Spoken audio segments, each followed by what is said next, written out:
In this video, I'll be showing you some ways to add explanations to body paragraphs in essays so that your arguments will be clearer and easier for other readers to follow. In this example, I've taken a model paragraph from a hypothetical research essay on the rhetorical devices used in Brian Reinhardt's essay, Shake Shack Makes a Good Burger, and a Good Metaphor for Dallas Dining. My thesis statement in this paragraph is that Brian Reinhardt's allusions to dozens of Dallas restaurants establish his rhetorical ethos or credibility. Because this is a body paragraph, I don't have to include the title of his article here, but I would certainly include the title of it in the introductory paragraph. My body paragraph relies heavily on the thesis statement, a definition of the word ethos, and on two examples. I've defined ethos in the second sentence of this paragraph. Ethos shows that a speaker or writer is knowledgeable. The rest of my paragraph is currently comprised of two examples. I say, Reinhardt lists 14 restaurants in the third paragraph of his review alone, and then I use 3 examples of 3 things that Reinhardt said about particular restaurants, again to show that Reinhardt seems familiar with other restaurants. But you may be asking yourself, how does the mere fact that Reinhardt refers to at least 14 restaurants, and possibly a few more, in his essay, show that he has credibility as a writer? That's a great question. Currently, my paragraph contains a topic sentence, a definition, and 2 examples, but it doesn't contain any explanations that show you my logic.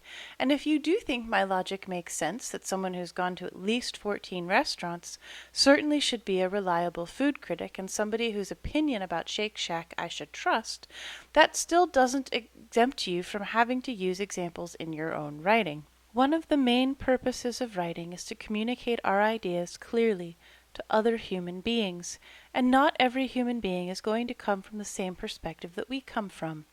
In this instance, it's essential that I spell out my logic, that I show anyone reading this exactly why I think that Brian Reinhardt's experience in restaurants makes him a credible, a reliable, and ethical author, so that my reader will understand me as clearly as possible.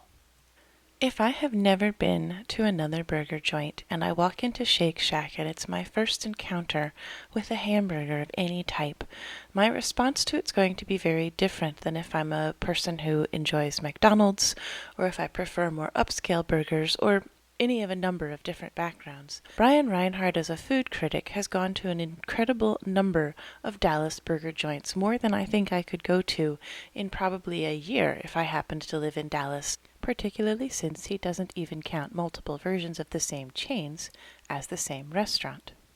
When I go to a restaurant that I enjoy, I frequently go back to it again and again because I've enjoyed my experience.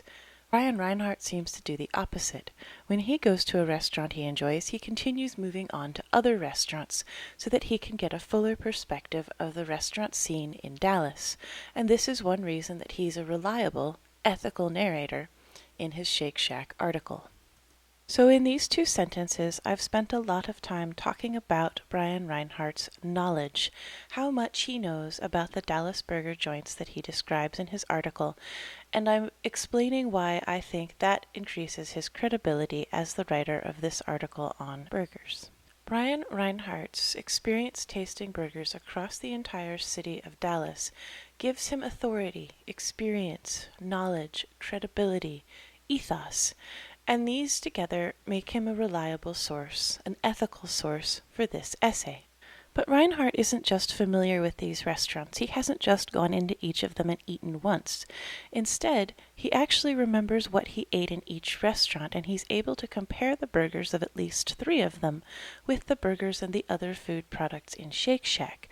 This again, because he can demonstrate his memory of past burger experiences, adds to his credibility as an author. By the end of this paragraph, I've clearly stated that Reinhardt has experienced dozens of Dallas burgers, and that I believe that his experience with these burgers gives him a credibility or knowledge that allows him to be an ethical source for my essay. So let's look briefly at the paragraph I have. It opens with a single topic sentence that overviews the main point I'm going to be making in my paragraph. Then I have a sentence that gives a definition, and I might in some instances have two definitions, but in this case I only have one. I also have in this paragraph two examples. But the most important thing about this paragraph is the explanations, and if you look at the length of each section, you'll notice that my explanations are almost twice as long as the rest of the paragraph combined. That's really essential in papers. A lot of times students will give a claim and an example, but they won't explain how or why they think that that particular claim is supported by that particular example.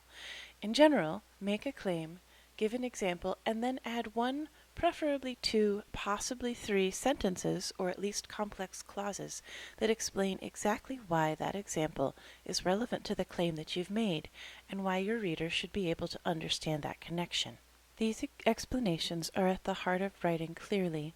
They make your reader able to see your logic, and they are the most important part of your paragraphs.